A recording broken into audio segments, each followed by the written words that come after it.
8 seconds के लिए आया।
Good afternoon, everybody. I welcome all the participants in this online training conducted by NCDC regarding COVID management. Uh, People from medical colleges, all medical colleges are participating. I welcome them all. And also uh, request everybody, the people who are not yet there online, they should also come and join. The principal and superintendent office may coordinate, and if anybody is left over and wants to join, they should also join this training. The importance of regular training is always there in handling such emergent situations. So that cannot be overemphasized, and regular updation is the key to successful management. With these words, I suppose many of you must be knowing so many things about the things going to be told in the training, but still uh, we need to update ourselves, and regular listening to new guidelines and instructions is the key. So, with these words, I request all of you to participate and listen to this training session carefully. And if there are some inquiries, raise those inquiries at the last. Thank you. I would now request the people from NCDC to take over and conduct this training session. Thank you.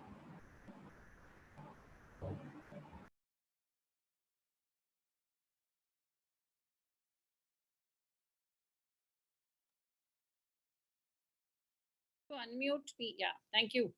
So I will, so good afternoon, everybody. I am Dr. Lata Kapoor, Joint Director Microbiology at NCDC, and I have with me Dr. Valan, who will be primarily supporting us during question and answer session. And the primary presentation, the main presentation that I will be taking. And so we have received your questions, and most of the questions are covered in this presentation. और आज की जो presentation है that is primarily focused on infection prevention and control कि हम अपने को और patients को किस तरह से protect करेंगे.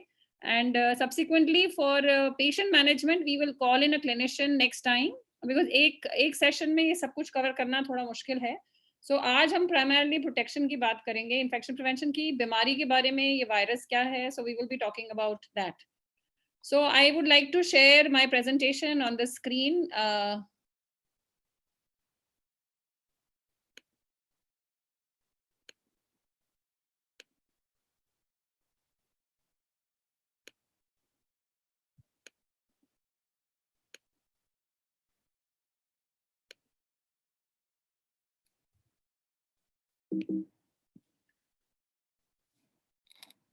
So, okay. So the learning objectives is it okay if I speak in English? Is it okay? मैं English में इसको share करूँ or you? Hindi would be better, ma'am, because lot of staffness and other people are there. Hindi would be better. Okay, okay. So इस presentation में जो आज मैं आपके साथ share कर रही हूँ, इसमें हम primarily कवर करेंगे कि कुछ स्लाइड्स हैं ग्लोबल और नेशनल सिचुएशन पे, और इंट्रोडक्शन है वायरस के बारे में और इस बीमारी के बारे में, एंड उसके बाद हम हेल्थ केयर एसोसिएटेड इन्फेक्शन और इन्फेक्शन प्रिवेंशन की कुछ जनरल बातें बताएंगे, क्योंकि हर बीमारी के लिए जब हम खुद को प्रिपेयर करते हैं तो एक अपॉर्चुनिटी होती है खुद के बेसिक्स को स्ट्रेंथन करने की, और इन्फेक्शन प्रिवेंशन में हम जितना भी करें वो कम है अपने आप को बचाने के लिए और पेशेंट्स को हॉस्पिटल में बचाने के लिए। सो ये एक अपॉर्चुनिटी है हमें अपने इन्फेक्शन प्रिवेंशन कंट्रोल की जो प्रैक्टिसेस हैं उसे स्ट्रेंथन करने की, और हमारे को बहुत इन्फॉर्मेशन दूसरे देशों से मिली है क्योंकि ये बीमारी दूसरे देशों में हमसे पहले फैली है, तो हम उसके बेसिस पे भी कुछ चीज़ें सीखी हैं हमने, वो भी आपके साथ शेयर करेंगे। और उसके बाद स्टैंडर्ड प्रिकॉशंस को स्ट्रेंथन करेंगे कि ये क्या हैं और हमें इनको कैसे स्ट्रेंथन करना है जब हम प्रैक्टिस के लिए या पेशेंट देखने के लिए अस्पताल जाते हैं।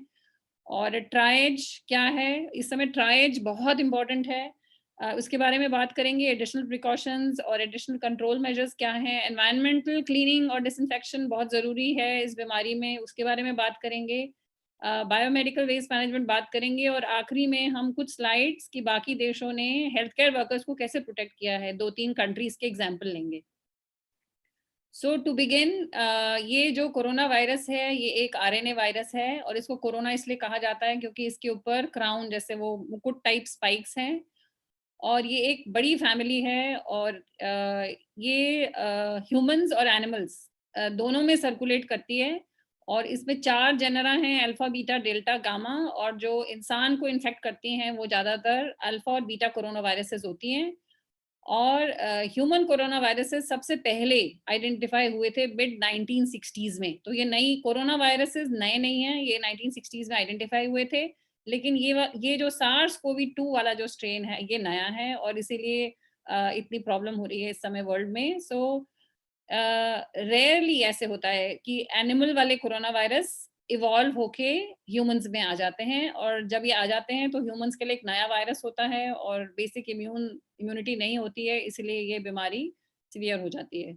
सो सार्स कोरोना वायरस 2002 में जो आया था उसका नाम था सार्स कोवी। फिर 2012 में मर्स कोवी आया था जो मिडिल ईस्ट रेस्पिरेटरी सिंड्रोम आया था, और अब जो कोरोना वायरस है उसको हम सार्स कोवी 2 कहते हैं, टू डिफरेंशिएट करने के लिए, जो सार्स वायरस 2002 में आया था, और इस वायरस का नाम है सार्स कोवी 2, और बीमारी जो ये करता है उसका नाम है कोविड-19। सो इसमें सिम्टम्स क्या होते हैं?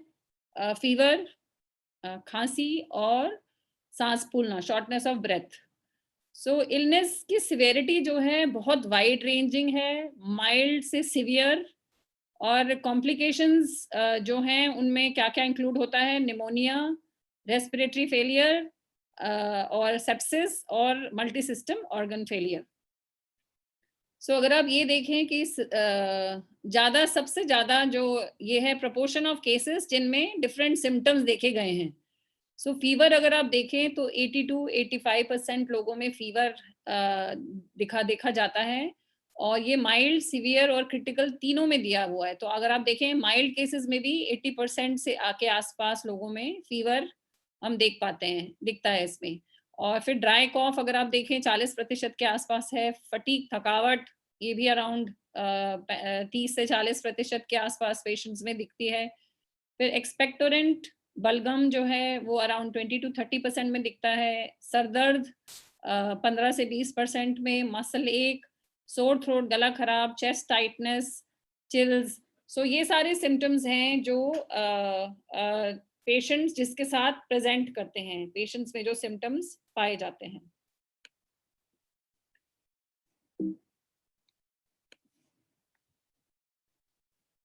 सो इसका क्लिनिकल कोर्स जो है इन्फेक्टेड लोगों में, 81% लोगों में ये जो है अनकॉम्प्लिकेटेड माइल्ड इलनेस प्रेजेंट करता है। और इसीलिए आप अगर देखें तो अगर सारे केसेस सिवियर होते तो कंट्रोल में होता, लेकिन क्योंकि इतने सारे माइल्ड केसेस भी होते हैं, इसीलिए ये डिजीज थोड़ी चैलेंजिंग है। सो 81% जो है वो माइल्ड और अनकॉम्प्लिकेटेड इलनेस में प्रोग्रेस करता है, और 14% जो है वो सीवियर डिजीज जिसमें अस्पताल में भर्ती होने की जरूरत पड़ती है और ऑक्सीजन सपोर्ट की जरूरत पड़ती है, वो 14% लोगों में होता है। ये इस बीमारी यहाँ तक फैलती है, प्रोग्रेस करती है, और 5% जो है उनको आईसीयू में एडमिट होने की जरूरत पड़ती है। सो इसमें जो जिन लोगों को और तरह की बीमारियां हैं, डायबिटीज है, हाइपरटेंशन है, कोमॉर्बिड बीमारियां हैं, उनमें वो एक रिस्क फैक्टर है जिनमें ये बीमारी ज्यादा सीवियर हो जाती है। और दूसरी जो रिस्क फैक्टर है वो है old age. So old age और कोमॉर्बिड कंडीशंस जिन लोगों में होती हैं, उन रिस्क फैक्टर्स में ये बीमारी जो है कॉम्प्लिकेशन में ज्यादा जाती है। सो पोटेंशियल ट्रीटमेंट ऑप्शंस आज की डेट में, वैक्सीन अभी ट्रायल्स चल रहे हैं लेकिन अभी अवेलेबल नहीं है। एंटीवायरल ड्रग्स जो हैं कहीं कहीं कुछ कुछ यूज हुए हैं, लेकिन कोई भी क्लिनिकल ट्रायल अभी इतना ऐसे नहीं हुआ है कि हम एकदम क्लियरली कह सकें कि इससे ये ट्रीट होता है। और क्लोरोक्वीन भी जो है वो लास्ट में हम Q&A में टेकअप करेंगे। वो अभी प्रोफिलैक्सिस के लिए तो ICMR ने एक शेड्यूल निकाला है, और ट्रीटमेंट के बारे में जब हम पेशेंट मैनेजमेंट नेक्स्ट सेशन में लेंगे तो उसमें हम जो डॉक्टर ट्रीट कर रहे हैं पिछले 1-1.5 महीने से जिन्होंने पेशेंट्स देखे हैं, हम उनको ऑन बोर्ड लेंगे नेक्स्ट सेशन में और वो शेयर करेंगे। और एंटीवायरल प्रोफिलैक्सिस जो है वो नॉट अवेलेबल है, और ट्रांसमिशन इसलिए हम कम नहीं कर पा रहे हैं। जैसे अगर आप याद करें, पैंडेमिक फ्लू जब आया था तो हमारे पास ओसेल्टामिविर थी, तो हम ट्रांसमिशन पे भी इफेक्ट कर पाए थे। लेकिन आज की डेट में कोविड के लिए हमारे पास SARS-CoV-2 के लिए कोई एंटीवायरल प्रोफिलैक्सिस नहीं है। और नॉन फार्मास्यूटिकल इंटरवेंशंस जो हैं वही ज़्यादातर कंट्रीज ने यूज़ की हैं, जिसमें ये सोशल डिस्टेंसिंग भी आता है और ये लॉकडाउन भी आता है। तो ये जो इंटरवेंशंस हैं, इन्हीं से रिड्यूस हो रहा है ट्रांसमिशन और ओवरऑल हेल्थ इम्पैक्ट, और ज़्यादातर कंट्रीज अभी इन्हीं पे फोकस कर रही हैं। तो सिचुएशनल रिपोर्ट ये है, अगर आप देखें तो कंफर्म्ड केसेस 18 लाख 18.5 लाख के करीब रिपोर्टेड हैं कल तक, और इनमें से 1.17 lakh 11 this is 1.17 lakh deaths have been confirm deaths हैं। और ग्लोबल सिचुएशन ये है, ये आप WHO के पेज पे जाके देख सकते हैं। तो अगर आप देखें तो ये 213 कंट्रीज को इफेक्ट कर चुका है, तो काफी फैल चुका है ये। और सो अब इंडियन सिचुएशन क्या है, ये तो आपने देखा ही होगा, मिनिस्ट्री ऑफ हेल्थ की साइट पे रेगुलरली अपडेट होती है। तो ये 31 स्टेट्स को इफेक्ट कर चुकी है, और 11,439 कंफर्म केसेस हैं, 1,306 डिस्चार्ज हैं, और 377 की डेथ रिपोर्टेड है। और इसमें से जो टोटल कंफर्म केसेस में से फॉरेन नेशनल 71 थे।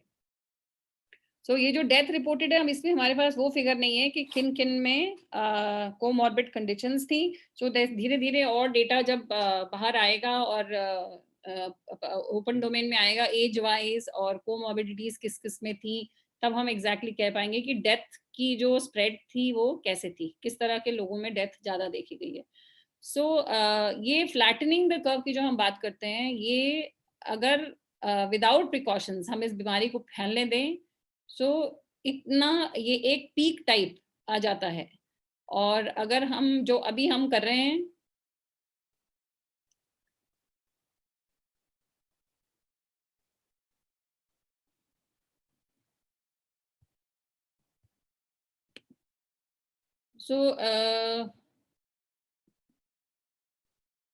सो हेल्थ केयर कैपेसिटी जो है वो किसी भी देश में, ये जो लाइन है बीच वाली, इसके ऊपर नहीं है। सो अगर हमारी पीक हेल्थ केयर कैपेसिटी के आगे चली जाती है, इसीलिए फ्लैटनिंग ऑफ द कर्व की बात की जा रही है, क्योंकि अगर ये पीक हम जाने देते हैं और कुछ नहीं करते इसको फ्लैटन करने के लिए, तो हमारी हेल्थ केयर कैपेसिटी, हमारी नहीं, किसी भी कंट्री की इतनी नहीं है। तो इसलिए ये फ्लैटनिंग ऑफ द कर्व बहुत इंपॉर्टेंट है, और इसके लिए हमने जो नॉन फार्मास्यूटिकल इंटरवेंशन जैसे सोशल डिस्टेंसिंग और लॉकडाउन जो हमने करा हुआ है, ये इसका पर्पस ये है कि ये जो कर्व है ये फ्लैटन हो जाए। अब हम बात करेंगे कि इन्फेक्शन प्रिवेंशन एंड कंट्रोल कैसे कर रहे हैं बाकी कंट्रीज, और जो अस्पताल जहाँ पे पेशेंट्स एडमिट हो रहे हैं, आइसोलेशन वार्ड्स हैं, वो कैसे कर रहे हैं। सबसे पहले एक दो बेसिक स्लाइड्स कि हम सबको पता है हेल्थ केयर एसोसिएटेड इन्फेक्शंस होते हैं, और कि हेल्थ केयर में आने के बाद जो इन्फेक्शंस होते हैं, एडमिट होने के बाद जो इन्फेक्शंस होते हैं, ये सबसे कॉमन एडवर्स इफेक्ट है हेल्थ केयर डिलीवरी का, और एक मेजर पब्लिक हेल्थ प्रॉब्लम है, और बोथ मॉर्बिडिटी और मोर्टेलिटी दोनों को इम्पैक्ट करता है। और बहुत सारे हेल्थ केयर एसोसिएटेड इन्फेक्शंस हैं जो इफेक्टिव इन्फेक्शन प्रिवेंशन मेजर्स अगर हम इफेक्टिव अप्लाई करें तो उनसे प्रिवेंट किए जा सकते हैं।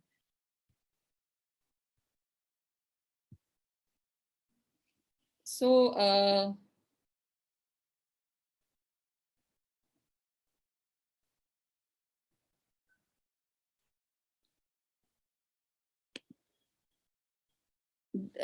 फर्स्ट स्टेप, जो पहला स्टेप है आईपीसी इम्प्लीमेंटेशन का, वो है कि एक हर इंस्टीट्यूट में एक आईपीसी प्रोग्राम होना चाहिए। और अभी ये मैं स्लाइड सिर्फ इसलिए शेयर कर रही हूँ कि इस सिचुएशन में से जब हम बाहर आएंगे तो हम इन चीज़ों को, अगर हमारे पास ये चीज़ें नहीं है, आईपीसी प्रोग्राम नहीं है, हॉस्पिटल इन्फेक्शन कंट्रोल कमेटी नहीं है, तो हम इनको स्ट्रेंथन कर सकते हैं, क्योंकि ये बहुत ज़रूरी है। कोरोना वायरस से ज़्यादा डेडली वायरसेस और बैक्टीरिया को हम हैंडल करते हैं। आपको पता है एएमआर एक बहुत बड़ा इशू है। एंटीमाइक्रोबियल रेजिस्टेंट पैथोजेंस अगर आप अपने ऊपर ले लेते हैं तो आगे आगे आपको इन्फेक्शन उनसे होंगे जो ट्रीटेबल नहीं है। आईपीसी प्रोग्राम और एचआईसीसी जो है, हॉस्पिटल इन्फेक्शन कंट्रोल कमेटी, हर अस्पताल में होनी चाहिए, और अभी नहीं है। तो इस सिचुएशन में से बाहर आने के बाद हम इनको प्रोएक्टिवली बना सकते हैं। इसकी गाइडेंसेस हर जगह हैं, और हम आगे भी आपको सपोर्ट कर सकते हैं इन चीज़ों में। बेसिकली जो एचआईसीसी होती है, अगर ये जहाँ जहाँ है, अगर ये एस्टेब्लिश्ड होती है, तो ऐसी सिचुएशन में जब ऐसी आउटब्रेक्स आती हैं, जब ये आउटब्रेक्स आती हैं ऐसी सिचुएशंस में, तो सिर्फ उनको आपको बेसिकली स्ट्रेंथन करना पड़ता है, क्योंकि बेसिक फ्रेमवर्क रहता है। ये जो एचआईसीसी होती है, इनमें एक सीनियर एडमिनिस्ट्रेटर होता है, और सारे relevant discipline, that is medicine, paediatrics, सब में रिप्रेजेंटेशन होती है, और responsible for establishing and implementing IPC programme in the health care facility. इनका काम होता है कि इन्फेक्शन प्रिवेंशन रेगुलरली इम्प्लीमेंट होता रहे। रेगुलरली जब ये होता रहता है तो आपको सिर्फ इसको कहीं कहीं ट्वीक करना पड़ता है, इस तरह की कोई बीमारी अचानक से आ जाती है तो। आईपीसी प्रोग्राम का पार्ट क्या क्या होता है, तो एक तो हम एक्शन प्लान बनाते हैं। अभी आप जैसे अगर आज आप शुरू करना चाहते हैं अपने अस्पताल को या अपनी फैसिलिटी को स्ट्रेंथन करना, कि इन्फेक्शन प्रिवेंशन की हम वो क्या चीज़ें अप्लाई करें कि हमारे यहाँ ना किसी पेशेंट से पेशेंट को फैले इन्फेक्शन और ना किसी डॉक्टर को हो, तो एक आप आज की प्रेजेंटेशन के बाद एक्शन प्लान बना सकते हैं। और उस एक्शन प्लान में डे टू डे एक्टिविटीज हमारी क्या होंगी, और एक आईपीसी टीम यूजुअली होती है इन इंस्टीट्यूशंस में। आपके पास अभी नहीं होगी तो कोई बात नहीं, आप आगे बना सकते हैं। एचआईसीसी के अंडर एक आईपीसी टीम होती है जो रेगुलरली, जैसे आपको ओटी डिसइंफेक्शन देखनी है, आईसीयू डिसइंफेक्शन देखनी है, आपकी जहाँ एंडोस्कोप्स हैं उनकी डिसइंफेक्शन, स्टरलाइजेशन ठीक से हो रही है कि नहीं, वो सब मॉनिटर करना इनका काम होता है। दिस इज मोर लाइक, जो आप इस, अगर आपके पास ये सब चीज़ें नहीं हैं तो आप इस आउटब्रेक से बाहर आने के बाद इसे ज़रूर इम्प्लीमेंट करें, क्योंकि हर बारी जब इस तरह की चीज़ आती है हम कुछ नया सीखते हैं और अप्लाई करते हैं। केरला 31 जनवरी को मैं किसी मीटिंग में थी, और वहाँ उन्होंने यही कहा था कि क्योंकि उनके पास नीपा आया था पीछे, और नीपा के चक्कर में उन्होंने अपनी हेल्थ फैसिलिटीज़ में आईपीसी, इन्फेक्शन प्रिवेंशन कंट्रोल, बहुत स्ट्रेंथन किया था। ये उनके बहुत काम आया, और आपको याद होगा पहले केसेस जो थे इस कंट्री में वो केरला में ही आए थे। उनको आईपीसी स्ट्रेंथनिंग जो उन्होंने निपा के टाइम पे की थी वो बहुत काम आई इस समय, और यही अगर कोरोना के टाइम पे आप करेंगे तो आपको बहुत काम आएंगी। कौन रिस्क पे है, हु इज एट रिस्क। अगर आप देखें तो जो क्लीनिंग करते हैं वो भी रिस्क पे हैं, जो नर्सेज हैं वो रिस्क पे हैं, डॉक्टर्स हैं, पेशेंट की फैमिली मेंबर्स और रिलेटिव्स हैं, और पेशेंट खुद भी रिस्क पे है। Everyone is at risk. Benefits क्या हैं इन्फेक्शन प्रिवेंशन कंट्रोल के? सबसे पहले हम एज हेल्थ केयर वर्कर खुद को प्रोटेक्ट कर सकते हैं, पेशेंट्स को प्रोटेक्ट कर सकते हैं, और फैमिली मेंबर्स उनके और हमारे और कम्युनिटी और एनवायरनमेंट सबको प्रोटेक्ट कर सकते हैं। गोल्स क्या हैं आईपीसी के? ये हैं to reduce transmission of health care associated infections, staff की सेफ्टी, पेशेंट्स और उनके रिलेटिव्स की सेफ्टी, और to enhance the ability of the organisation. कोई आउटब्रेक आता है तो एबिलिटी ऑर्गेनाइजेशन की जो एबिलिटी है वो स्ट्रेंथन होती है आईपीसी प्रैक्टिसेस के through. And risk of hospital, खुद हॉस्पिटल ही एक एम्पलीफाइंग इंस्टीट्यूशन बन जाएगी। अस्पताल में पेशेंट्स आ रहे हैं और उनको अस्पताल से ही इन्फेक्शन मिल रहा है, वो एक सिचुएशन ना आए कि हॉस्पिटल एक एम्पलीफाइंग एजेंट ना बन जाए, उसका भी रिस्क को रिड्यूस करते हैं आईपीसी प्रैक्टिसेस।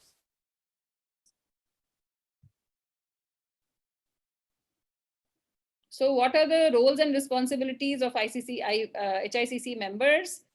So इसको मैं अभी स्किप करूंगी, ये आपको आगे काम आएगा। So basics about COVID। अब ये फैलता कैसे है वायरस? तो जैसे मैंने आपको बताया ये एक RNA वायरस है और इसमें 4 स्ट्रक्चरल प्रोटीन्स हैं और एक सिंगल स्ट्रैंड RNA है। तो जो 4 स्ट्रक्चरल प्रोटीन्स है, एक स्पाइक प्रोटीन है, एक एनवेलप प्रोटीन है, एक मेम्ब्रेन प्रोटीन है और एक न्यूक्लियोकैप्सिड प्रोटीन है।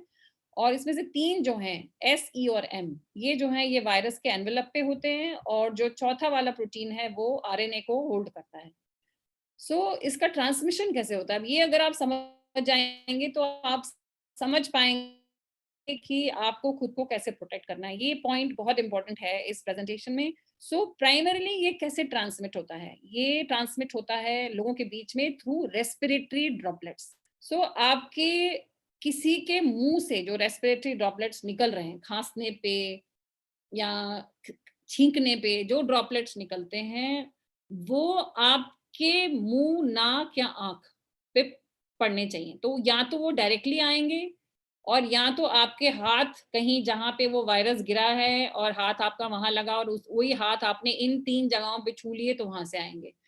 ड्रॉपलेट, एक इसका ड्रॉपलेट ट्रांसमिशन रूट है कि जब वो जो पर्सन है जो खांस रहा है, जो छींक रहा है, उसको इन्फेक्शन है, वो अगर हम इसको कहते हैं 6 फीट या 1.5 मीटर के आपके विदिन है, तो अगर वो खांसेगा और छींकेगा तो वो आपके मुंह पे, that is on your mucosa of nose, मुंह के म्यूकोजा पे, नाक के म्यूकोजा पे या आंख पे अगर वो पड़ता है वायरस, तो वहां से वो एंट्री करता है आपके बॉडी में।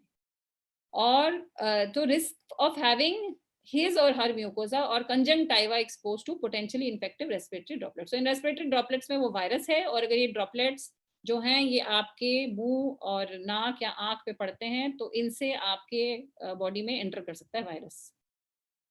एक चीज मैं और बताना चाहूंगी कि एयरबॉर्न और ड्रॉपलेट में हम बहुत कंफ्यूज होते हैं। तो एयरबॉर्न जैसे टीबी जो है वो एयरबॉर्न रूट से फैलता है, उसमें जो ये इन्फेक्शियस पार्टिकल होता है वो लेस देन 5 माइक्रोन होता है और वो जो है वो लॉन्ग डिस्टेंसेस ट्रैवल करता है और वो हवा में भी बहुत ज्यादा देर रहता है।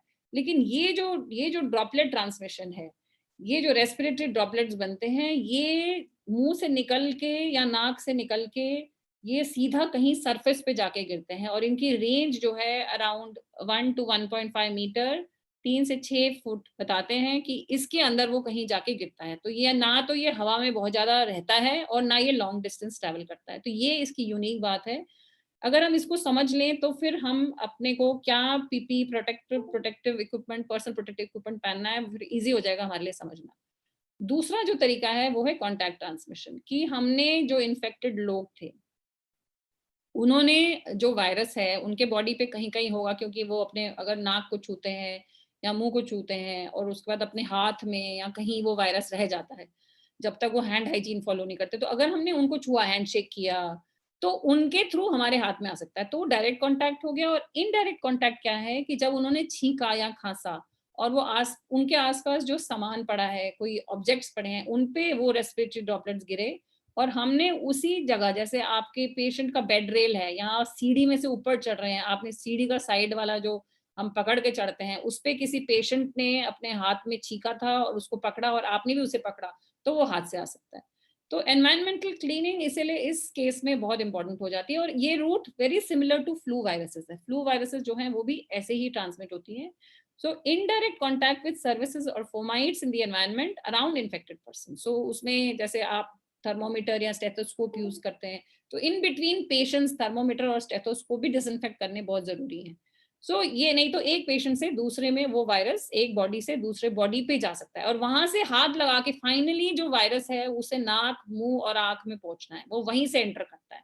आपके शरीर में कोई वायरस अगर गिर भी जाता है, लेकिन जब तक आप वहां से हाथ या किसी के थ्रू मुंह, नाक और आंख में नहीं ले जाएंगे, वो वायरस आपके शरीर में एंट्री नहीं कर सकता है। तो ये अगर आप समझ जाएंगे तो आप समझ पाएंगे कि क्यों इतना इम्पोर्टेंट है कि हम पीपी ढंग से पहने और ढंग से उतारें, और घर में जाके सबसे पहले उसको वॉश करें और चेंज करें, और तभी हम तो अभी आगे और शेयर करेंगे। सो एयरबॉर्न ट्रांसमिशन जो मैं अभी आपको बता रही थी, लेस देन 5 माइक्रोन के बराबर का जो ये इन्फेक्शियस पोर्टल, मतलब इन्फेक्शियस ट्रांसमिशन के लिए जो पार्टिकल होता है, दैट वो स्पेसिफिक सर्कमस्टेंसेस में प्रोड्यूस करता है ये वाला वायरस। जैसे पेशेंट को आप एरोसोल प्रोड्यूसिंग प्रोसीजर्स करें, जैसे एंडोट्रिकल इंट्यूबेशन करते हैं, या ओपन सक्शनिंग करते हैं, मैनुअल वेंटिलेशन करते हैं, intubation, non invasive positive pressure ventilation देते हैं, ट्रैकियोस्टोमी, कार्डियोपल्मोनरी रिससिटेशन करते हैं, इन सब प्रोसीजर्स में ये एरोसोल बन सकता है और तब ये एयरबॉर्न हो सकता है। सो एयरबॉर्न ट्रांसमिशन है जिसमें हम N95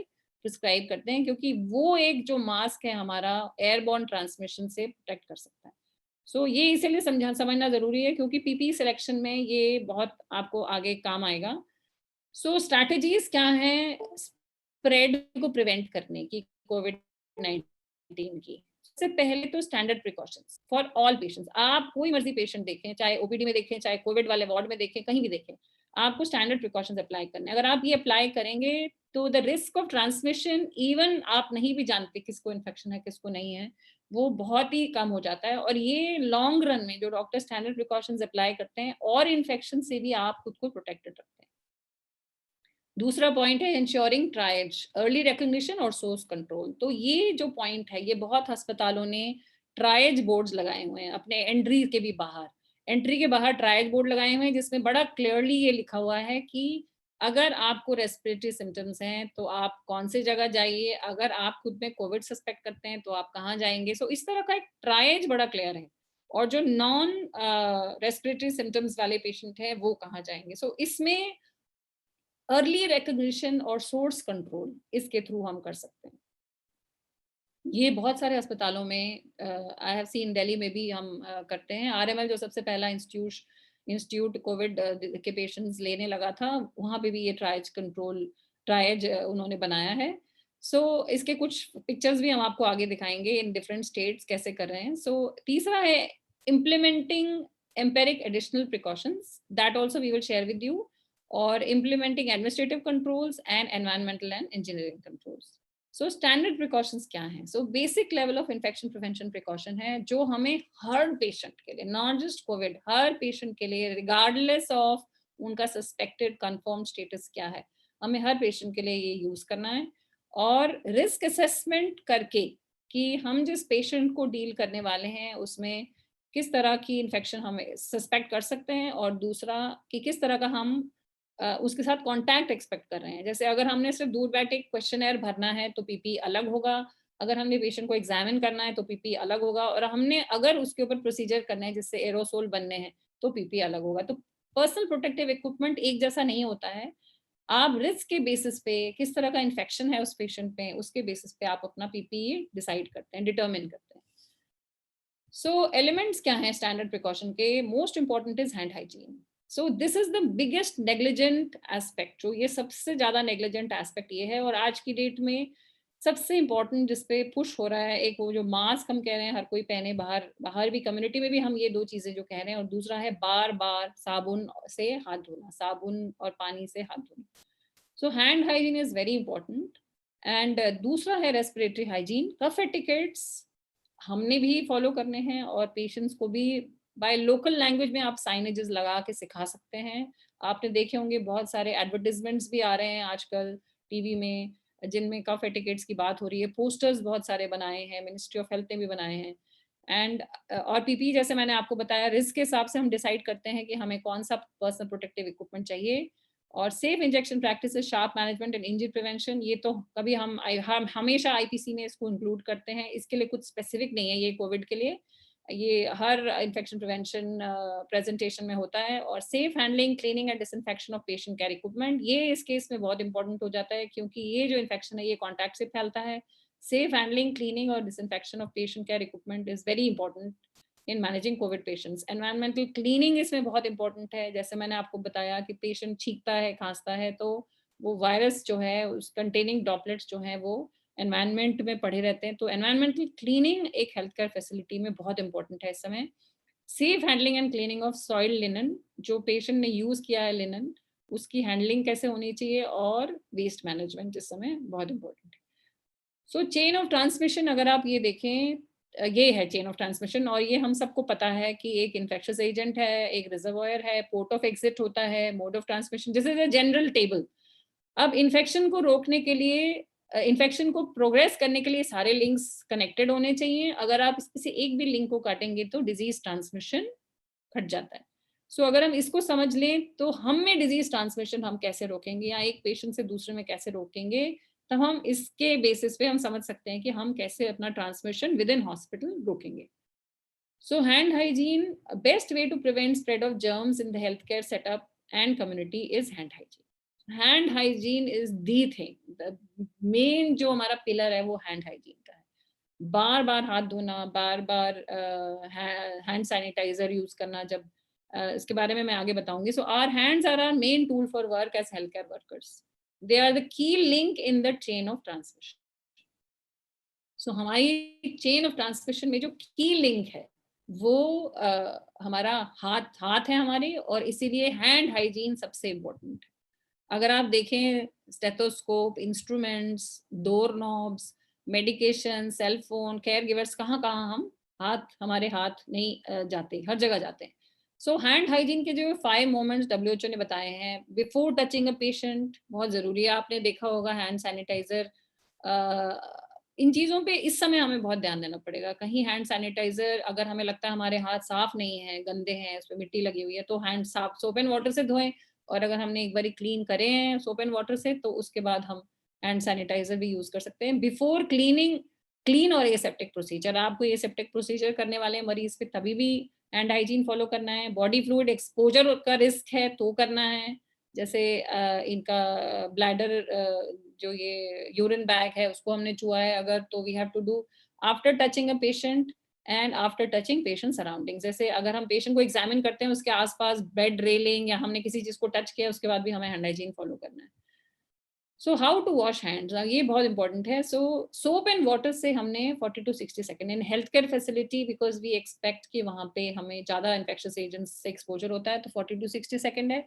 और अल्कोहल बेस्ड अब जो है वो 20 to 30 सेकेंड्स है। So when hands are visibly dirty और कंटामिनेटेड विद प्रोटीनेशियस मटेरियल, जब हमें लगता है हमारे हाथ पे कुछ प्रोटीनेशियस मटेरियल है, तो उस पे हैंड सैनिटाइजर काम नहीं करेगा, क्योंकि जब तक कोई ऑर्गेनिक मटेरियल है, वो जो आपके डिसइंफेक्टेंट है वो उसके अंदर, उसके थ्रू जाके आपके हैंड को सैनिटाइज नहीं कर पाएगा। सो जब आप एक्सपेक्ट करते हैं कि आपके हाथ पे कुछ प्रोटीनेशियस मटेरियल है, तो always use soap and running water, and जितना हो सके single use tissue paper, towel और whatever, otherwise keep clean towels changing frequently and then send them for washing. So ये तरीका है। ये तो आप सबके पास पोस्टर्स हैं, और ये पोस्टर्स हर जगह अवेलेबल हैं। आप इनकी ट्रेनिंग 1-on-1 कर सकते हैं। ये जूम पे थोड़ा मुश्किल होता है, अगर आप खुद एक दूसरे को जैसे एक आसपास आप इसको देख के फॉलो कर सकते हैं और यूज कर सकते हैं, बट आजकल ये हर जगह है। So I am not going to spend time on this. ये सबसे इंपॉर्टेंट स्टेप है, तो इसकी आप घर में प्रैक्टिस करें। आजकल तो बच्चों को भी सिखाया जा रहा है कैसे हाथ साफ करने हैं। सो दूसरा है, जैसे मैंने आपको बताया, हैंड वॉशिंग के बाद respiratory hygiene, that is cough etiquette. तो इसमें क्या कवर होता है कि ऑल पर्सन जिनको साइंस एंड सिम्टम्स है रेस्पिरेटरी इन्फेक्शन के, रिगार्डलेस कि ये कोविड है या कोई भी है, जिसको रेस्पिरेटरी इन्फेक्शन है, उनको रेस्पिरेटरी हाइजीन या कॉफ एटिकेट फॉलो करना चाहिए। उसमें क्या क्या स्टेप्स आते हैं? Cover nose and mouth with tissue when coughing और स्नीजिंग। जब आप खांस रहे हैं या स्नीज कर रहे हैं, तो नाक और मुंह को टिश्यू से कवर करें। तो ये सब साइनेजेस आप लगा सकते हैं ओपन एरियाज में इन लोकल लैंग्वेज।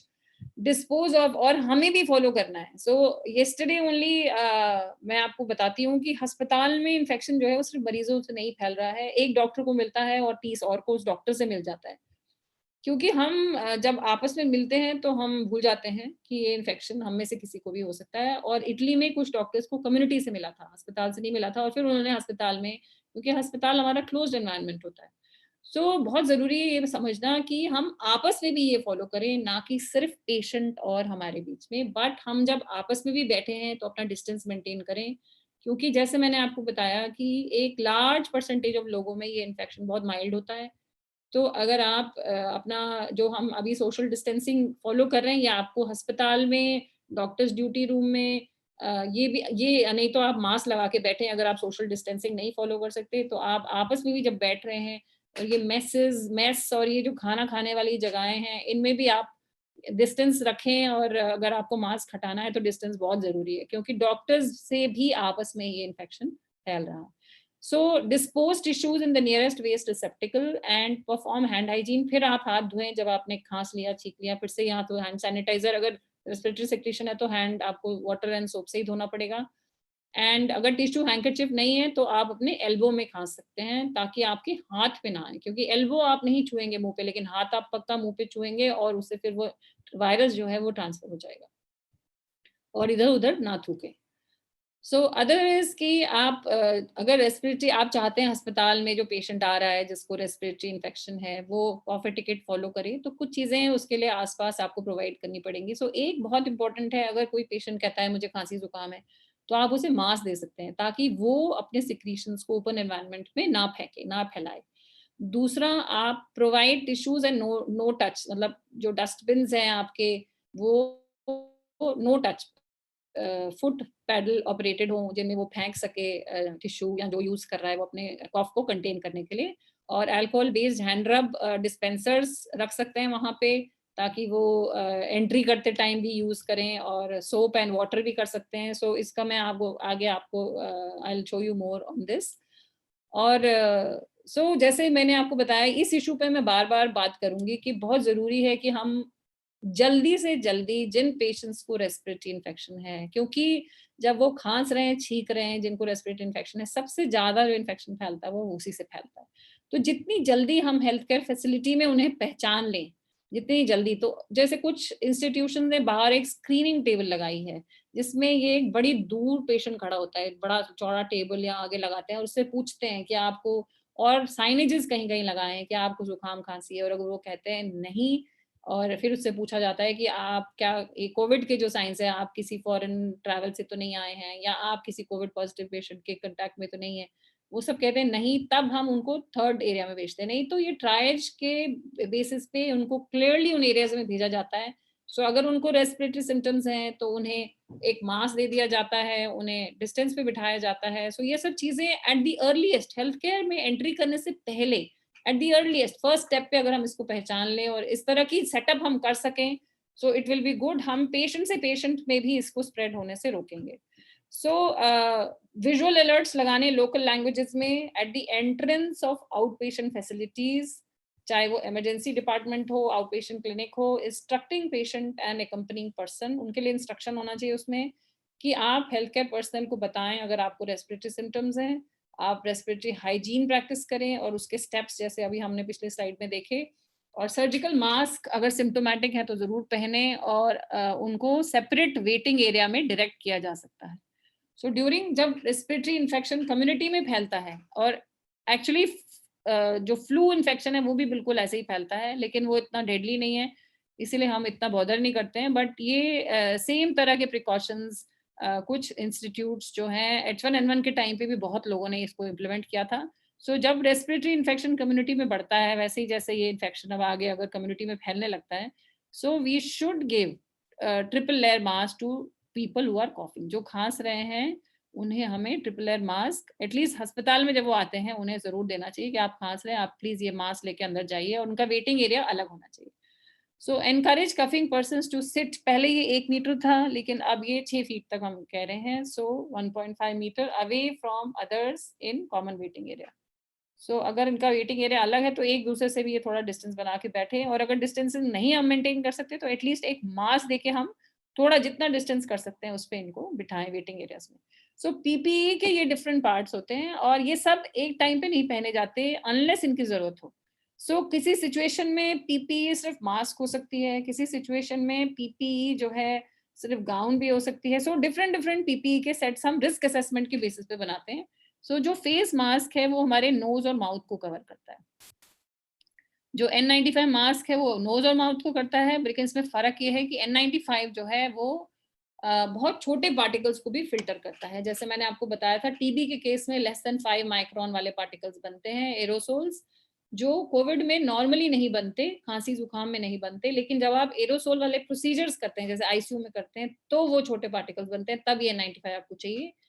फेस शील्ड आपकी आंखें और फेस दोनों को प्रोटेक्ट करता है, और इससे एक फायदा ये होता है कि आपका जो मास्क है वो भी लंबे देर तक आप यूज कर सकते हैं, क्योंकि फेस शील्ड से आपकी मास्क की सॉइलिंग भी ज्यादा नहीं होती है। तो आप ज्यादा से ज्यादा घंटे, जैसे आपने एक टाइम मास्क लगाया और उसको फेस शील्ड लगा दी, तो क्योंकि वो आपके मास्क को भी एक तरह से रेस्पिरेटरी ड्रॉपलेट से प्रोटेक्शन देता है, तो आप उसको थोड़े ज्यादा घंटे भी पहन सकते हैं। नहीं तो आप 2-3 घंटे के बाद आपका मास्क थोड़ा सा, आपको बिना दिखे भी थोड़ा सॉइल हो जाता है और आपको उसको चेंज करना पड़ता है। So respiratory face shield is also important, और ऑफ कोर्स आपकी आंखों को तो वो प्रोटेक्शन देती है। प्लस गॉगल्स हैं, अगर पीपी में आइडियली गॉगल्स होते हैं, स्पेशली अगर आप पूरा सूट पहनते हैं तो उसमें आई गॉगल्स होते हैं, क्योंकि वो मास्क के साथ अलग से आते हैं। और ये प्लास्टिक के बने होते हैं, और स्पेशली जब आप आईसीयू वगैरह में जाते हैं, so these are more handy, क्योंकि आप जब आप N95 पहनते हैं तो आप फेस शील्ड नहीं पहन सकते, because it is very difficult to wear a face shield over N95, तो उसके साथ ये गॉगल्स आर मच बेटर। और बॉडी का गाउन है और एप्रन है, अगर आप सोचते हैं कोई फ्लूइड्स आपके बॉडी पे आ सकते हैं, तो एक वाटर इम्परमिएबल एप्रन पहन लेते हैं कुछ लोग अपने नॉर्मल गाउन के ऊपर, और ग्लव्स हैं, और हेड कवर है, और शू कवर्स हैं। तो शू कवर्स का प्राइमरी पर्पस ये होता है कि पैर तक तो वो वायरस कम ही जाता है, लेकिन आपने देखा होगा हमारे यहाँ एक प्रैक्टिस है कि हम लोग ओपन शूज पहनते हैं आईसीयूज में, तो उस केस में आपके पैरों पे कोई सिक्रीशन ना जाए, बहुत जरूरी है कि आप शू कवर पहने। बट अगर क्लोज शूज आप पहनते हैं और अस्पताल के शूज अलग हैं एंड डिसइंफेक्टेबल हैं, तो जरूरी नहीं है कि आप शू कवर पहने, तो दिस वायरस ये जो स्प्रेड करेगा ये आपके मुंह और नाक से ही करेगा। उसको risk assessment and standard precautions. So risk assessment जो है, risk of exposure and extent of contact, हम कितना कॉन्टैक्ट एक्सपेक्ट कर रहे हैं जब हम पेशेंट को एग्जामिन कर रहे हैं, रेस्पिरेटरी ड्रॉपलेट्स कितने एक्सपेक्ट कर रहे हैं, उसके ऊपर डिपेंड करता है हमें क्या पीपीई चूज करना है। So select which PPE items to wear based on this assessment. तो आप असेस करें, अगर आपने सिर्फ पेशेंट को 2 मीटर दूर बिठा के बात करनी है तो आप एक ट्रिपल लेयर मास्क बहुत है, और साथ में एक हैंड सैनिटाइजर रख सकते हैं। और hand hygiene as I said is very important. और तीसरा है should be done for each patient. तो अगर आप ग्लव पहनते हैं तो आपको हर पेशेंट के बीच में ग्लव बदलना पड़ेगा, क्योंकि और अदरवाइज अगर आपने उनकी कोई सिक्रीशन या बॉडी फ्लूइड्स को नहीं छूना है और वैसे ही एग्जामिन करना है, तो आप बेयर हैंड से कर सकते हैं, और in between patients hand sanitiser use कर सकते हैं। और हर 4th पेशेंट के बाद, क्योंकि इतना ऑर्गेनिक मटेरियल हाथ पे इकट्ठा हो जाता है, आप सोप एंड वाटर से भी हर कुछ पेशेंट्स के बाद सोप एंड वाटर से धो के फिर in between patients hand sanitizer कर सकते हैं। But this is when you are not touching any fluids of the patient. अगर आप किसी फ्लूइड को टच करेंगे पेशेंट के, तो you have to wear gloves. तो ये तो वैसे भी रूटीन होना चाहिए हमारा, ये हैंड सैनिटाइजर बिटवीन पेशेंट्स। सो मिनिमाइज डायरेक्ट अनप्रोटेक्टेड एक्सपोजर। सो ये मैंने आपको पहले ही बता दिया है कि हम कैसे चूज करते हैं। अगर आप एक्सपेक्ट कर रहे हैं कि ब्लड बॉडी फ्लूइड से आप टच करेंगे तो ग्लव्स पहनने बहुत जरूरी है, और नहीं तो उसके पहले, अगर before and after patient contact, otherwise hand hygiene is enough.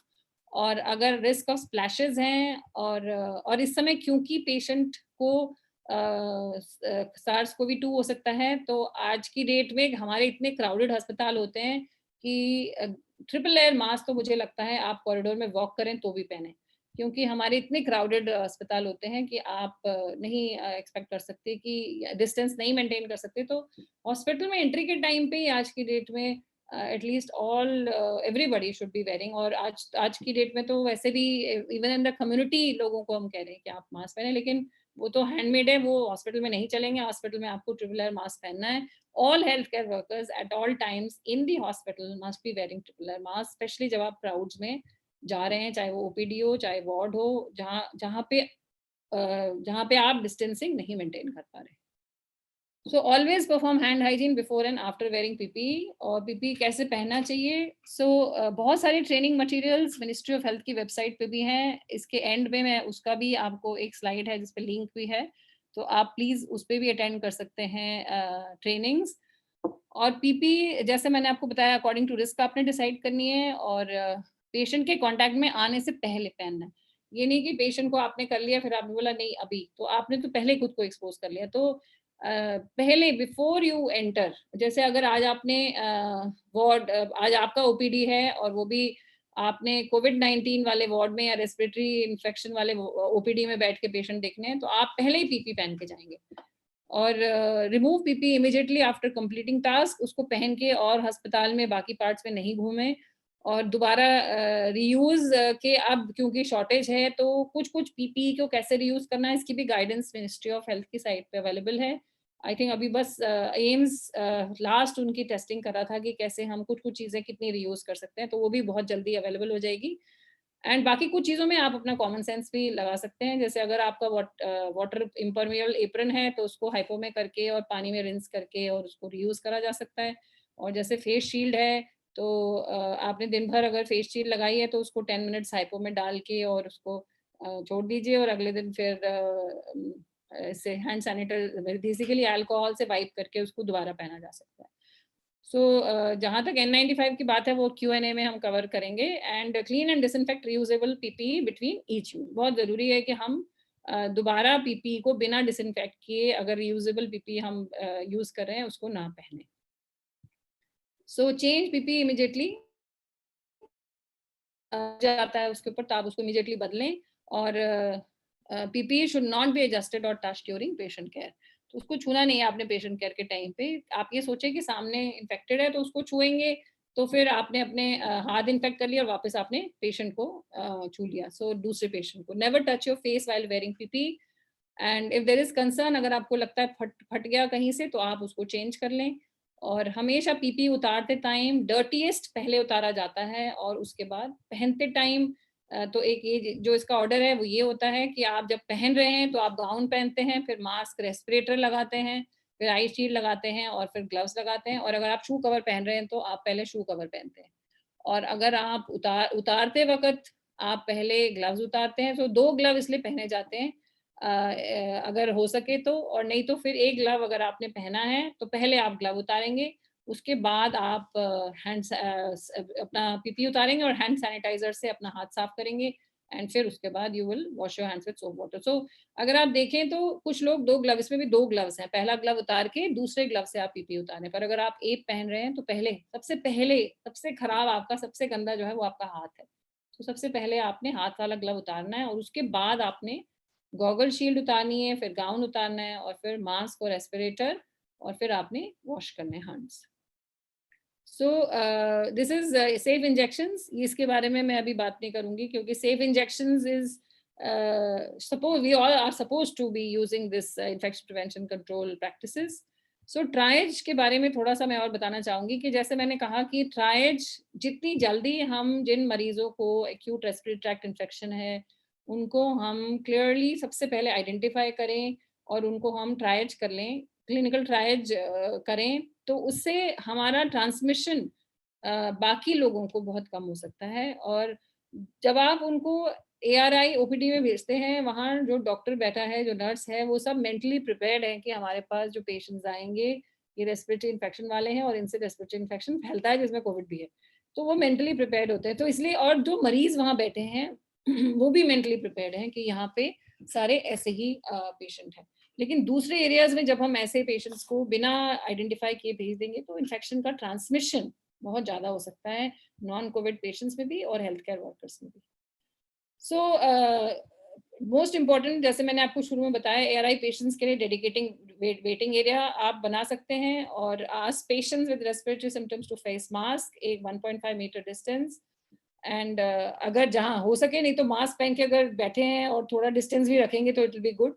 So mask पहनने के 2 फायदे होते हैं, एक तो रेस्पिरेटरी सिक्रीशन कंटेन होता है और जो हाथ है वो आप इस एरिया में छूते नहीं है, तो आपके हाथ में अगर कुछ इन्फेक्शन होता भी है तो वो आप टच नहीं करते अपने नाक और मुंह को। सो एक और इम्पॉर्टेंट पार्ट जो ट्रायज का है वो है हॉस्पिटल एडमिशन और पेशेंट प्लेसमेंट। सो ये आइडियल बातें हैं कि पेशेंट को जितना हो सके हम सिंगल वेल वेंटिलेटेड रूम में रखें जो कोविड-19 इन्फेक्शन वाला पेशेंट है, लेकिन बहुत मुश्किल होता है। सो अदरवाइज सिंगल आइसोलेशन रूम अगर नहीं है तो keep patients in well ventilated. Ventilation अच्छी होनी खिड़कियों से बहुत ज़रूरी है। क्योंकि क्लोज रूम्स में आप ये बात तो हम सब समझते हैं कि क्लोज रूम्स में जो है बड़ा मुश्किल होता है। एक वेल वेंटिलेटेड जहाँ अच्छे से हवा चल रही है, जहाँ सर्कुलेशन ऑफ एयर अच्छा है, वहाँ पेशेंट रखना इज मच मोर सेफर। और cohort patients with same disease, so suspect और कंफर्म साथ नहीं रखने हमने, नहीं तो जो सस्पेक्ट है उसको भी हुआ नहीं है लेकिन कंफर्म से हो जाता है। और कोविड-19 के दोनों अलग अलग, suspect ward and confirmed ward should be separate. And और ट्रेन पर्सनल जिसको आईपीसी और पीपी के बारे में पूरा हमने ट्रेनिंग दे रखी है, उन्हें ही इन वार्ड्स में पोस्ट करना चाहिए। So a referral pathway, I think I'll just skip this. I have already spent a lot of time on triage. So जैसे मैंने आपको बताया था, एक स्क्रीनिंग बेंच आप लगा सकते हैं और उसके बेसिस पे आप डिसाइड कर सकते हैं कि किस में मैं सस्पेक्ट कर रही हूँ एक्यूट रेस्पिरेटरी ट्रैक्ट इन्फेक्शन या कोविड, उनको अलग जगह भेजा जा सकता है। और एक ट्रायज का एक और पॉइंट बहुत इंपॉर्टेंट है कि आप एक्यूटी बेस्ड ट्रायज करें, कि जिसको एकदम अभी की ज़रूरत है, और एक पेशेंट जिसे आप जो सेफली वेट कर सकता है, और एक जिसको आपको कोविड वार्ड या कोविड आइसोलेशन फैसिलिटी में ट्रांसपोर्ट करना है। सो ये भी एक ट्रायज, एक्यूटी बेस्ड ट्रायज है जो आप फॉलो कर सकते हैं। सो एक WHO का डॉक्यूमेंट है, इसका रेफरेंस इस प्रेजेंटेशन में है, और ये आपको WHO की साइट पे भी मिल जाएगा कि जब हमारा बढ़ जाएगा, तो जब भी पेशेंट फर्स्ट लेवल पे आता है तो उसी लेवल पे उसको ट्राइज करना और बाकी पेशेंट से मिक्स नहीं होने देना बहुत ज़रूरी है। सो ये एक एग्जांपल है पीएचसी का। अगर आप देखें कैसे सोशल डिस्टेंसिंग फॉलो की जा रही है, और जब ये कम्युनिटी ट्रांसमिशन बढ़ता है तो हब एंड स्पोक्स मॉडल, ये भी WHO के डॉक्यूमेंट से है, और ये एक सेटअप, ट्रायज सेटअप का एक एग्जाम्पल है। अगर आप देखें, ये आपकी ट्रायज की बोर्ड लगी हुई है, यहाँ पे पहले पेशेंट आता है, ये स्क्रीनिंग के लिए एक हेल्थ केयर वर्कर है जो उससे सिम्टम्स पूछता है, ये हैंड वॉशिंग का स्टेशन है, और उसके बाद उनको गाइड कर दिया जाता है। अगर रेस्पिरेटरी सिम्टम्स वाला पेशेंट है तो उसको इस वेटिंग एरिया में भेजा जाता है जहाँ मास्क भी दिया जाता है और डिस्टेंसिंग भी है, और अगर रेस्पिरेटरी वाला वेटिंग पेशेंट नहीं है तो दूसरी जगह भेजा जाता है, वहाँ पे डिस्टेंसिंग, सोशल डिस्टेंसिंग तो हर जगह ही रखनी है, और वहाँ उसको तो आप ट्राइजिंग बहुत इंपॉर्टेंट है एज फर्स्ट स्टेप, ताकि आप अर्ली रिकग्निशन और सोर्स कंट्रोल कर सकें। सो ऐसे ही ये एक ओपीडी वेटिंग एरिया है आंध्र प्रदेश में, आप देखें बहुत वेल वेंटिलेटेड है, और देखने में तो लग रहा है, और नहीं होगा तो मतलब I feel in such areas you should have open window so that it's well ventilated, और आप सोशल डिस्टेंस भी मेंटेन है, और सबको मास्क भी दिए। कुछ एडिशनल प्रिकॉशंस, जैसे मैंने आपको बताया, स्टैंडर्ड प्रिकॉशंस के अलावा कॉन्टैक्ट और ड्रॉपलेट प्रिकॉशंस बहुत इंपॉर्टेंट हैं, और वेंटिलेशन, और ये सब चीज़ें मैं बार बार मैंने अपनी स्लाइड्स में डाली है ताकि मैं कुछ स्किप नहीं करूं। एंड सो पेशेंट सस्पेक्टेड और कंफर्म्ड के ये जो एडिशनल प्रिकॉशंस हैं, इनमें ट्रांसपोर्टेशन एक बहुत बड़ा इशू है। जब आप पेशेंट को ट्रांसपोर्ट करते हैं तो बहुत ज़रूरी है कि उनको मास्क पहनाएं, और जो हेल्थ केयर वर्कर उनको ट्रांसपोर्ट कर रहा है वो भी अप्रोप्रिएट पर्सनल प्रोटेक्टिव इक्विपमेंट पहने। तो अगर उसने ट्रॉली ले जानी है तो उसको भी वो ट्रिपल लेयर मास्क पहनना है और ग्लव्स पहनने हैं। एंड इक्विपमेंट जितना हो सके हम सिंगल यूज रखें, और all persons entering the patients room should be recorded, कौन कौन पेशेंट को विजिट कर रहा है, ताकि कभी आपको मतलब कभी उनमें, बिकॉज उनकी मॉनिटरिंग ऑफ सिम्टम्स बहुत इंपॉर्टेंट है, जो कांटेक्ट में आ रहे हैं उनकी रेगुलर मॉनिटरिंग बहुत ज़रूरी है। सो ये ओपीडी केयर के ऊपर स्लाइड है, ट्रायज मैं आपको पहले ही बता चुकी हूँ, और सेपरेट रूम्स भी बता चुकी हूँ, और ग्लव्स, मास्क, गाउन्स। जब आप पेशेंट को एग्जामिन कर रहे हैं क्लोजली तो ये तीनों चीजें पहननी बहुत जरूरी है, mask, gloves and gown. So provision of adequate training is very important, जो इस समय हम रिवाइज कर रहे हैं अपनी बेसिक्स, और patient to staff ratio, establishing surveillance process. जितने हेल्थ केयर वर्कर्स हैं, एक कुछ मॉनिटरिंग का तरीका ज़रूर हमें एस्टैब्लिश करना चाहिए, चाहे उनकी एंट्री पे एक जने कोई काम दिया जाए कि रोज़ उनसे वो पूछें कि आपको बुखार तो नहीं है, और आपको कोई जो जो जो भी सिम्टम्स हैं उनकी एक चेकलिस्ट हमें बना के, सेल्फ असेसमेंट ज़्यादातर अस्पताल एडवोकेट करते हैं, लेकिन सेल्फ असेसमेंट बहुत बारी हम मिस कर जाते हैं।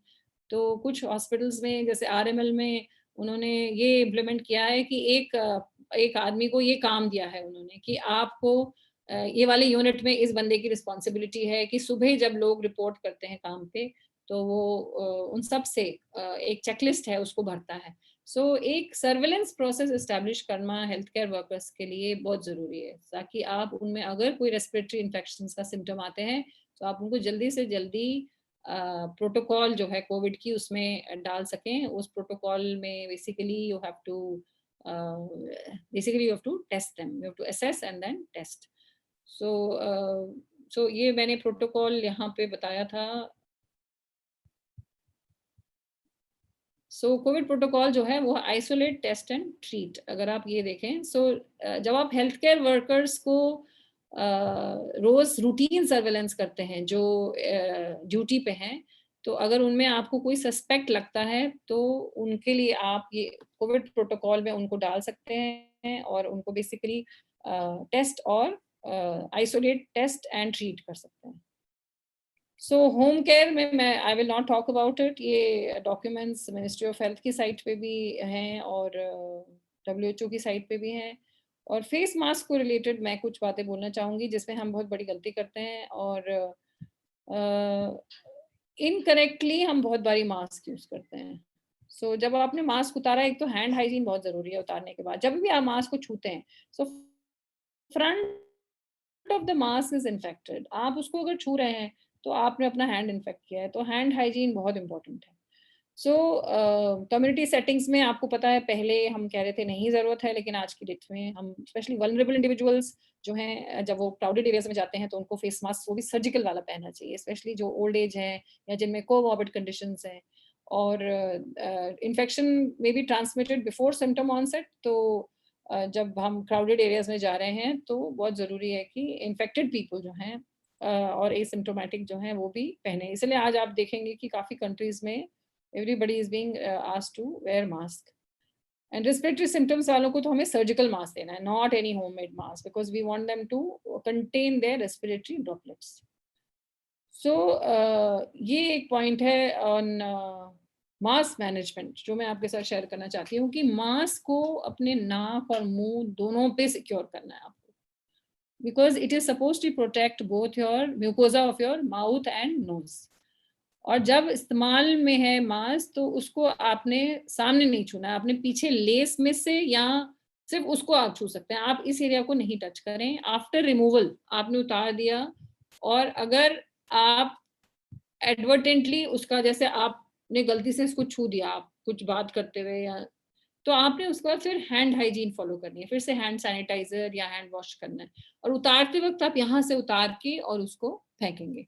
सो रिप्लेस मास्क, और जब भी उस पर कोई गीला हो जाए या कुछ सिक्रीशन आपको दिख जाए कि गिरा है उसके ऊपर, तो आप उसको एकदम बदलेंगे, क्योंकि वेट होने के बाद उसकी इफेक्टिवनेस कम हो जाती है। So discard single use mask after each use and dispose them off immediately.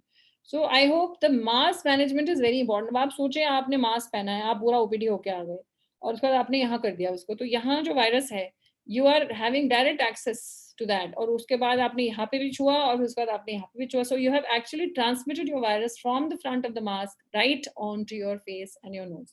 So mask management is very very important. So before I go on to the environmental cleaning, जो मैं एक बात और आपको बताना चाहूंगी कि आज की डेट में ऑपरेशन थिएटर्स में भी चाहे पेशेंट सस्पेक्टेड ना हो कोविड-19 से, हम में से किसी को नहीं पता, क्या पता हमें भी हो सकता है, because as I said mild symptoms are the commonest. So at all times we should be wearing a triple layer mask, and if we are doing aerosolizing procedures तो हमें N95 पहनना चाहिए ऑपरेशन थिएटर में भी। So it doesn't matter patient का status और हमारा status, but we should think now कि इस समय we should be taking full fledged precautions. So environmental decontamination, जैसे मैंने आपको कहा था, बहुत इंपॉर्टेंट है कोविड की ट्रांसमिशन में। सो जो प्रिंसिपल्स हैं एनवायरमेंटल हेल्थ केयर एनवायरमेंट के, हेल्थ केयर एनवायरमेंट में माइक्रो ऑर्गेनिजम्स बहुत होते हैं और वो रहेंगे, लेकिन उसमें से सिग्निफिकेंट पैथोजेंस जो हैं वो बड़े कम होते हैं, और माइक्रोबायोलॉजिकली कंटामिनेटेड सर्फेसेस जो हैं वो रिजर्वॉयर्स की तरह एक्ट करते हैं ऑफ पोटेंशियल पैथोजेंस। सो ये जो हम अननेसेसरी की स्वॉबिंग करते हैं जनरली, इसका कोई फायदा नहीं होता अनलेस आपको कोई बैक्टीरिया मरीजों में मिला है, आप उसे ढूंढ रहे हैं एनवायरनमेंट में, तब तो उसका फायदा होता है। This is a general concept which I want to share. So इससे अच्छा है कि आप अपने डिसइंफेक्टेड प्रोटोकॉल्स बहुत स्ट्रेंथन करें और बहुत स्ट्रिक्ट करें. सो ट्रांसफर ऑफ माइक्रो ऑर्गेनिजम्स जो है वो अपने आप नहीं आता. अगर एनवायरनमेंट में ये वायरस पड़ा भी है, कोविड अपने आप नहीं आएगा. उसको आने के लिए आपके पास, आपके नाक और मुंह में आने के लिए आपका फाइनली हैंड है. The mediator is your hand. So hand hygiene and environmental cleaning both should go hand in hand. Because अगर आप सिर्फ एनवायरनमेंट क्लीन करेंगे और हैंड हाइजीन नहीं करेंगे तो भी प्रॉब्लम है, और सिर्फ हैंड हाइजीन करेंगे और एनवायरनमेंट नहीं क्लीन करेंगे तो भी प्रॉब्लम है. बिकॉज बोथ ये दो आर्म्स हैं कॉन्टैक्ट ट्रांसमिशन के. तो दोनों आर्म्स को हमें इक्वली फोकस में रखना है. So cleaning and disinfecting environmental surfaces is fundamental to reducing healthcare associated infections.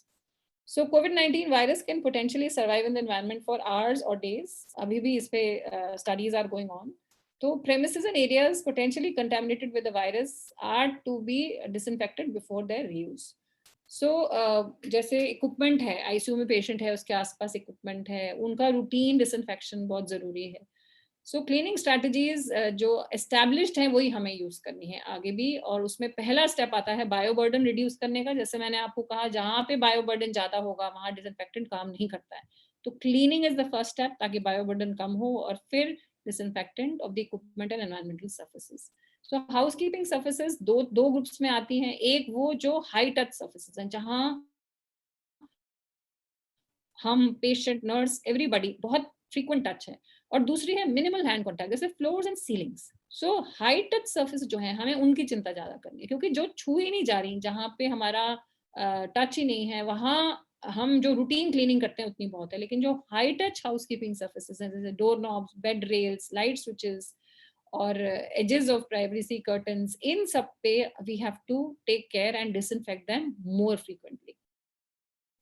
So wear gloves when handling and transporting used patient care equipment. So used patient care equipment अगर हम साफ कर रहे हैं, जैसे जो भी क्लीन कर रहे हैं, डिसइंफेक्ट कर रहे हैं, उनको ग्लव्स जरूर पहनने चाहिए. और अगर किसी भी तरह की हैंडलिंग कर रहे हैं, they should wear gloves. So before removing equipment from patient room, equipment को डिसइंफेक्ट करना बहुत जरूरी है. और नॉन क्रिटिकल मेडिकल इक्विपमेंट जैसे स्टेथोस्कोप, ब्लड प्रेशर कफ, और इनमें हम low to intermediate level of disinfection भी कर सकते हैं. So most important, most commonly used agent जो है वो है ethyl alcohol और isopropyl alcohol 60 to 90% to disinfect small surfaces और external and occasionally external surfaces of equipment. So जैसे आपके thermometers हैं, stethoscopes हैं, these can be disinfected very well by 60 to 90% ethyl alcohol और isopropyl alcohol. So but alcohol हर किसी चीज के ऊपर नहीं यूज किया जा सकता. कुछ चीजों को जो हम खरीदते हैं, जैसे बेड हैं, आपके मैट्रेसेस हैं, तो उनके लिए कुछ चीजें क्रैक हो जाती है, रबर क्रैक हो जाता है, तो उन पे नहीं लगा सकते. तो दूसरा ऑप्शन है हमारा कि हम उनको, जैसे मैट्रेसेस हैं, उनको अगर हम किसी ऐसे चीज से, प्लास्टिक कवर से या मैकिनटॉश से कवर करके रखें, या उनके कवर्स बनवा लें, और फिर उनको हम डिसइंफेक्ट कर सकते हैं. बिकॉज इतना वेस्ट अगर हम हर मैट्रेस फेंकेंगे, that is also not practical. So ये शुरू में बहुत प्रॉब्लम आई थी. तो बैरियर प्रोटेक्शन जिसको हम कहते हैं, कि आप उनको बैरियर से कवर कर लें, और वो जो बैरियर्स हैं वो इस मटेरियल के बने होते हैं जो आप इजीली डिसइंफेक्ट कर सकते हैं. सो जैसे मैंने आपको बताया, हाइपोक्लोराइट और alcohol, these are the two commonest use environmental disinfectants. And so this is some of the examples. ये देयर इज अ बुक, ये मिनिस्ट्री ऑफ हेल्थ की साइट पे भी है, एनसीडीसी की साइट पे भी है. इन्फेक्शन प्रिवेंशन की पूरी गाइडलाइन है, उसमें पूरी लिस्ट है और चीजों की भी, बट ये 3-4 जो कॉमनली यूज्ड हैं वो इसमें प्रेजेंटेड हैं. कि स्टेथोस्कोप आप अल्कोहल बेस्ड ड्रॉप या स्पिरिट स्वैप से कर सकते हैं डिसइंफेक्ट. और अगर वो बायोबर्डन है उस पे, तो आप क्लीनिंग पहले करें, और फिर BP coughs, thermometer, injection and dressing trolley, इनको कैसे कैसे डिसइंफेक्ट कर सकते हैं. तो इसकी पूरी डिटेल्ड जो लिस्ट है वो उस गाइडलाइन में है. सो अब दूसरा क्वेश्चन आता है कि जो बेडिंग, टॉवल्स और क्लोथ्स फ्रॉम पेशेंट्स विद कोविड-19 है, उनको हम कैसे हैंडल करें. So hospital disinfectant 70% ethyl alcohol for reusable dedicated equipment, ये मैंने पहले भी बताया था, और sodium hypochlorite for surface disinfection. और जो स्टाफ डील कर रहा है बेडिंग, टॉवल्स और क्लोथ्स के साथ, they should wear gloves, mask and eye protection, जैसे फेस शील्ड पहन लें, और triple surgical mask, triple air पहन लें. और अगर ओपन शूज पहने हैं तो उसके ऊपर शू कवर्स भी पहने, and never carry soil linen against body, ऐसे बॉडी के साथ उठा के नहीं ले जाना है, एक प्रॉपर लीक प्रूफ बैग में सॉइल लिनन लेके जाएं, और आफ्टर ब्लड और body fluid exposure hand hygiene जरूर करना है, एंड आफ्टर पीपीई रिमूवल भी.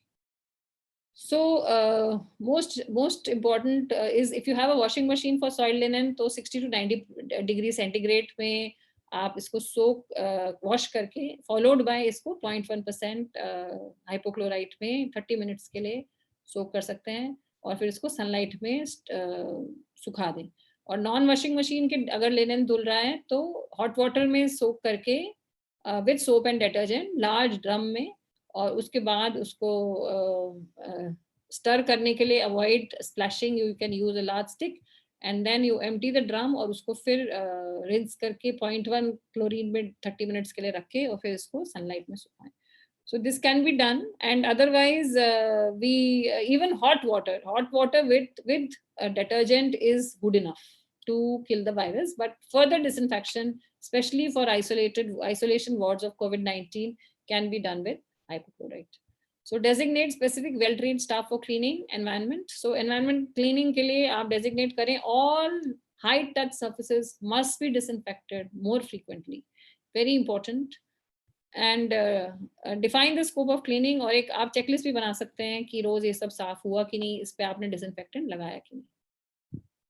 सो dishes and eating utensils used by a patient with known or suspect infection, no special precautions other than standard precautions. Wear gloves when handling patient trays, dishes and utensils.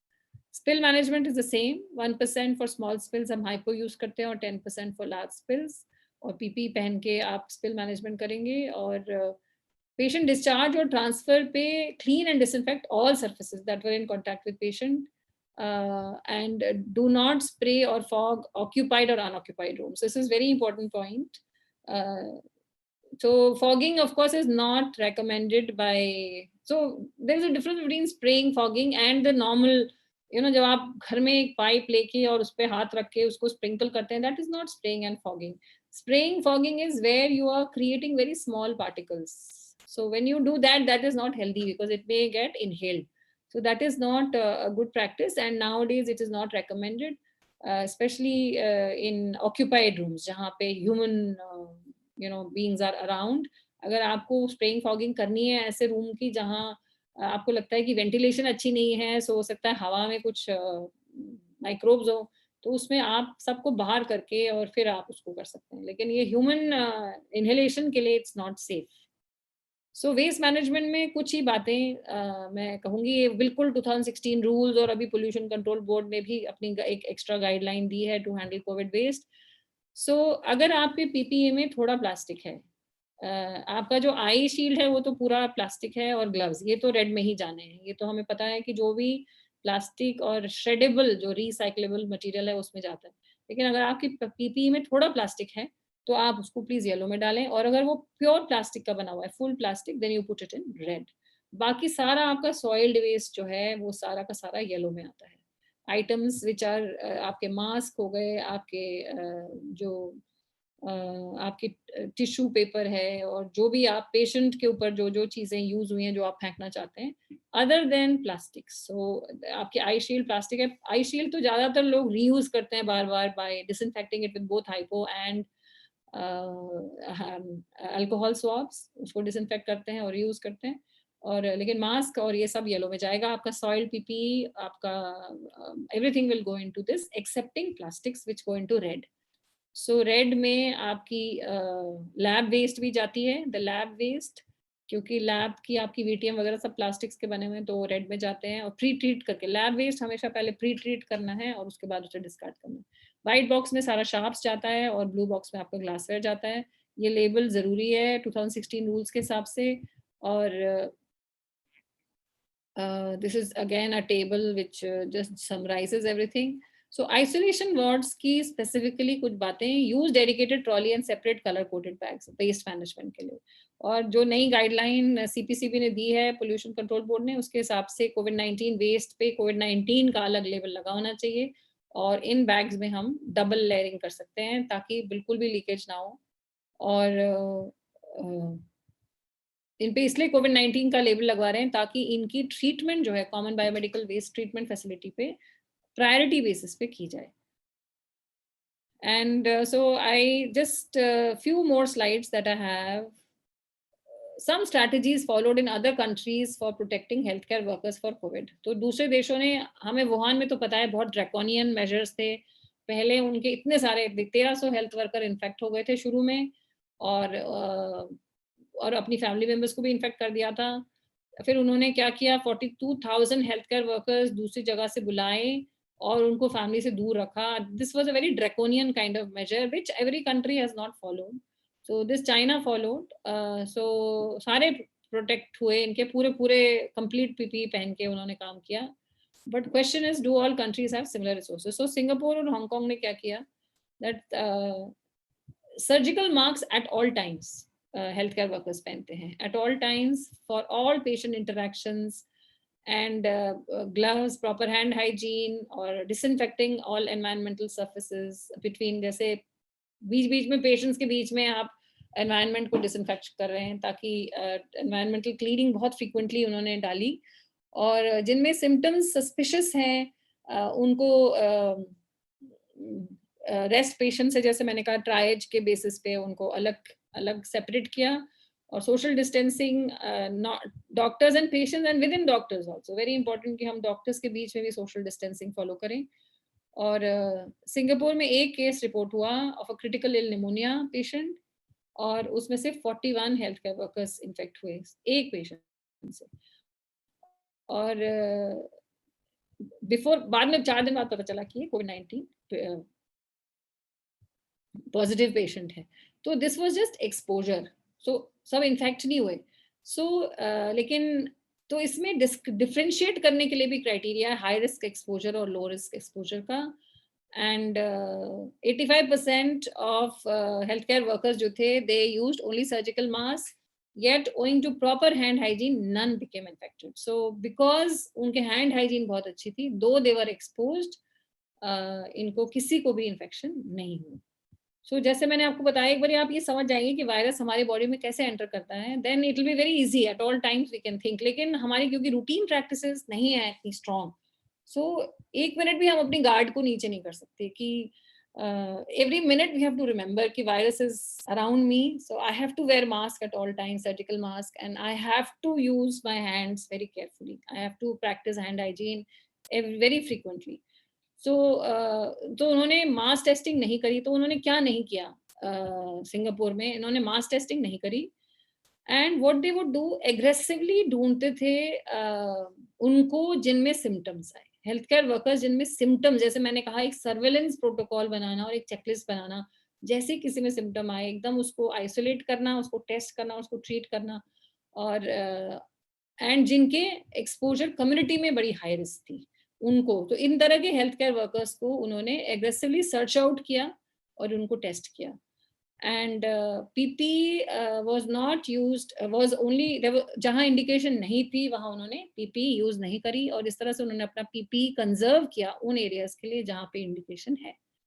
So our institutions are different, तो हमारी PP की risk assessment उनसे अलग होगी, because we have lot of overcrowding.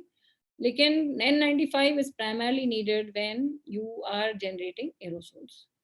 So hospital co-worker or a patient in a primary care office or emergency positive, so उन्होंने अपने shutdown नहीं किए इंस्टीट्यूशंस, एंड ना सबको होम क्वारंटाइन में डाला. तो उन्होंने क्या किया, उन्होंने ट्रेस किया क्लोज कॉन्टैक्ट्स को. जैसे एक कोवर्कर या पेशेंट पॉजिटिव आया तो उसके क्लोज कॉन्टैक्ट्स की डेफिनेशन क्या थी कि 15 मिनट से ज़्यादा, ये एक आर्बिड टाइम है लेकिन ये काफ़ी कंट्रीज ने फॉलो किया है कि 15 minutes at a distance of less than 2 meters अगर उन्होंने साथ में स्पेंड किया है तो वो क्लोज कॉन्टैक्ट में माना जाता है without using a surgical mask. और 30 मिनट्स, और सिंगापुर में क्या डेफिनेशन थी, 30 minutes at a distance of less than 6 feet. सो अगर एक्सपोजर शॉर्टर देन 30 मिनट्स है, सो वर्कर को जॉब पे रखते थे और उसको strict surveillance, twice daily temperature checks करते थे. और जिनका people who have had brief incidental contact, ऐसे बाय चांस इंसिडेंटल, उनको सिर्फ कहा जाता था कि आप अपने सिम्टम्स पे कुछ चेक रखें. सो उन्होंने अपने इंस्टीट्यूशन नहीं बंद किए, एंड उन्होंने ना सबको होम क्वारंटाइन किया, और क्लोज कॉन्टैक्ट्स को अच्छे से ढूंढा और quarantine only those who had close contact with the infection person. जिसका क्लोज कॉन्टैक्ट था, जब वो मिल गए कौन कौन से क्लोज कॉन्टैक्ट में आए थे, उन लोगों को उन्होंने क्वारंटाइन किया।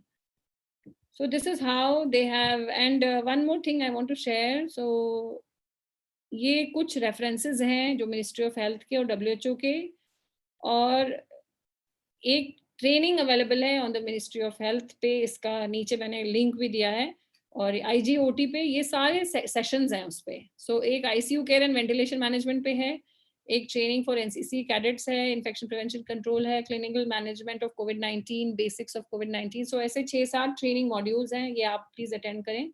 और I think we can, there are some posters also in my presentation which you can, ये आप लोकल लैंग्वेज